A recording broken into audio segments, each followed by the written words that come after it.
Good morning everyone. Myself Akshara Jadhav. I am studying in 6th class.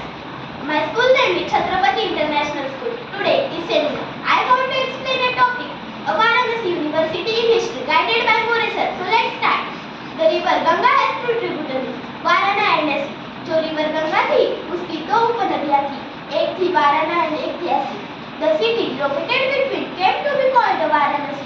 इन दोनों के बीच में जो सिटी लोकेटेड थी उसे ही वाराणसी कहा गया है.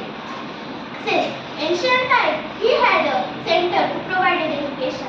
प्राचीन काल में यहाँ एक सेंटर था एजुकेशन का. यहाँ पर शिक्षा प्रदान करते थे. यहाँ पर बुद्धिस्ट, जैन, वैदिक फिलोसॉफी के बारे में भी शिक्षा प्रदान करते थे. Any query in this topic? No. Yes. जो वाराणा और असी जो दो ये थे वो गांव थे या उपनदियाँ थी? उपनदियाँ थी. Yes.